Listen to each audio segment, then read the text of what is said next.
పితా పుత్ర పవిత్ర ఆత్మనామమున ఆమేన్.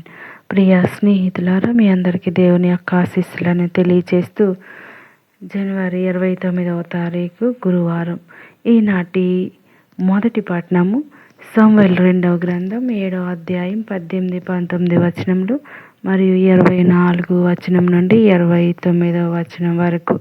భక్తి కీర్తన 132వ కీర్తన 1-2 వచనములు, 3-5, 11వ వచనం, 12, 13, 14 వచనాలు.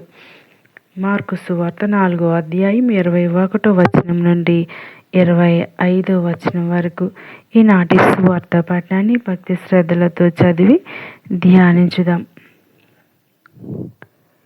మరల ఆయన వారితో ఇట్లా నేను, ఎవడైనను దీపమును వెలిగించి దీపస్తంభంపై ఉంచును కానీ కొంచెం క్రింద గాని మంచం క్రింద గాని ఉంచడు కదా.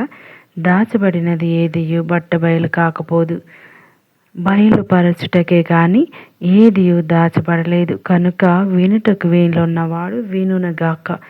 మీరు శ్రద్ధతో ఆలకింపుడు.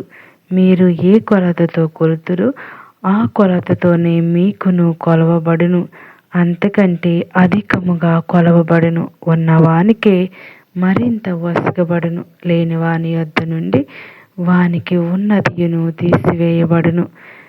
ఇది ప్రభు వాక్కు. సర్వేశ్వరునికి వందనములు. ప్రియ దేవుని బిడ్డలారా, ఈనాటి గొప్ప వాక్యాన్ని దేవుడు మనలందరికీ కూడా ఇచ్చినందులో కృతజ్ఞతలు చెబుతూ వాక్యంతో నింపమని, వాక్యంతో మాట్లాడమని ప్రభుని వేడుకుందాం.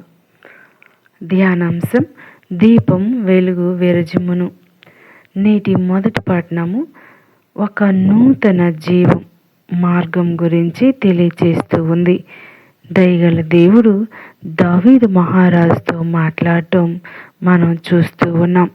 నాతాను ప్రవక్త ద్వారా దేవుని యొక్క మార్గాన్ని తెలుసుకున్నటువంటి దావీదు దేవుని ఎదుట సాగిలపడి ప్రార్థించటం మనం చూస్తూ ఉన్నాం. ఏమిటి ఆ ప్రార్థన అంటే, దేవుడు తనకు తానుగా దావీదు వంశాన్ని దీవిస్తూ ఉన్నాడు. ఆయన వంశమే ఈ లోకాన్ని ఏలుతుంది అని, ఆ వంశకర్తలే చిరస్థాయిగా దేవుని కనుసన్నల్లో ఉంటారని దేవుడు వాగ్దానం చేయటం, దానికి దావీదు ఉప్పొంగిపోవటం, దేవుని సన్నిధిలో ఆయన యొక్క గొప్పతనాన్ని పొగిడి ప్రేమించటం మనం చూస్తూ ఉన్నాం. మరి దావీదు ప్రార్థన ఎంతో హృదయ లోతుల నుంచి మనం గమనిస్తూ ఉన్నాం. ప్రియ స్నేహితులారా, మరి ఒక దావీదు ఆనాటి నుంచి ఈనాటి వరకు మరి ఆ వంశంలో వెలుగుతున్న ఒక దీపంలాగా మనకు కనిపిస్తూ ఉంటారు. మరి ఆయన నుంచే ఆయన యొక్క వంశం ఈనాటికి ప్రభు ద్వారా ఆ యొక్క వంశం నెరవేరుతూ ఉంది, పరిపాలిస్తూ ఉంది అనటలో సందేహము లేదు. ప్రియ దేవుని బిడ్డలారా, మరి అలాంటి అవకాశాలు దేవుడు మనకు కూడా ఇస్తూ ఉన్నారు. మరి ఆ అవకాశాలను మనం ఏ విధంగా ఉపయోగించుకుంటూ ఉన్నాం అనేటువంటి విషయాన్ని మనం అనుదినం ధ్యానించాలి. నేటి సువార్తలో దీపమును వెలిగించి దాన్ని క్రింద పెట్టరు అనే ఉపమానమే క్రీస్తు సమాధానం. అంధకారంలో ఉండటం మానవ నైజం కాదు, వెలుగులో ఉండాలని ప్రతి ఒక్కరూ కోరుకుంటారు.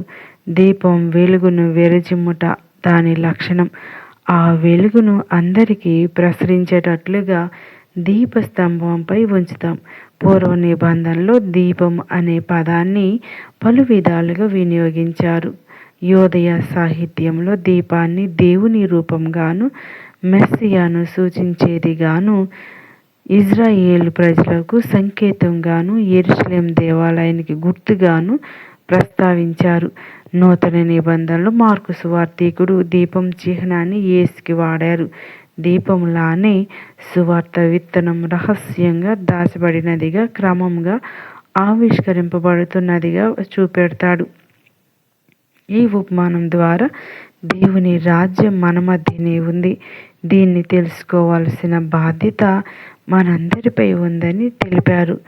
ఇచ్చట పుచ్చుకొనుట అనేది పరస్పర సహకారాల ధోరణి. క్రీస్తు కొలత అనే పదాన్ని ఉపయోగించడం వలన దాన్ని తీర్పుగా భావించాలి. ఉన్నవానికి మరింత వసగబడును, లేని వాని యొద్ద నుండి వానికి ఉన్నది తీసివేయబడును అని చెప్పడం బాగా తెలివిగల కృషి చేస్తే ఇంకా ఎక్కువ జ్ఞానాన్ని పొందుతాడు. ప్రియ దేవుని బిడ్డలారా, మరి ఈనాడు క్రీస్తే మనకు వెలుగుగా కనిపిస్తూ ఉన్నారు. ఆ వెలుగులో నడిచేవారు ఎప్పటికీ కూడా అంధకారంలో ఉండరు అని వాక్యం సెలవిస్తూ ఉంది. మరి మనకున్నటువంటి జ్ఞానముతో, తలాంతులతో వెలుగుతూ ఉండాలి, కానీ ఆ వెలుగును కప్పిపుచ్చుకోవటం కాదు.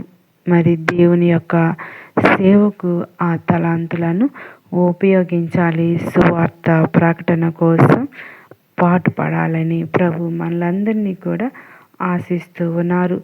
దీపం ఎల్లప్పుడూ వెలగాలి అంటే నీతిమంతులుగా జీవించాలని, అంతేకాదు అటువంటి జీవితాన్ని దయచేయమని మనం ఎల్లప్పుడూ ప్రభువుని కోరుకోవాలి. మన యొక్క జీవితాలను వెలుగుతున్న క్రొవ్వొత్తిలా, వెలుగుతున్న దీపంలా అందరికీ అందుబాటులో ఉండాలి. దేవుని యొక్క సేవలోను, మానవుల యొక్క సేవలో ఎల్లప్పుడూ ప్రభువుని ఒక మార్గదర్శిగా తీసుకుని క్రైస్తవ జీవితం నూరంతలుగా ఫలింపచేయాలి. మరి దేవుడు ఈనాడు మనకు వాగ్దానం చేస్తూ ఉన్నారు. మెలకువ కలిగి ఉన్న వారికి అధికముగా ఇవ్వబడును. మరి ఆయన సేవ చేస్తున్న వారికి అధికంగా ఇస్తానని ప్రభు మనల్ని అర్థిస్తూ ఉన్నారు, ఆదేశిస్తూ ఉన్నారు.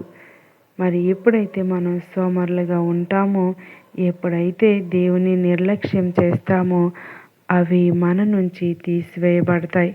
తర్వాత మనం ఎంత ఏడ్చినా, బాధపడినా అవి మనకు ఏ విధంగా మనల్ని సమాధానపరచలేవు అనేటువంటి విషయాన్ని గమనించాలి. ప్రియ స్నేహితులారా, మరి ప్రభువు ఉన్నంత వరకు మనకు ఎటువంటి లోటు ఉండదు. ఆయన వెలుగులో నడిపించమని అనుదినం కోరుకుందాం. దానికై ప్రార్థించుదాం. పిత, పుత్ర, పవిత్ర ఆత్మనామమున ఆమేన్.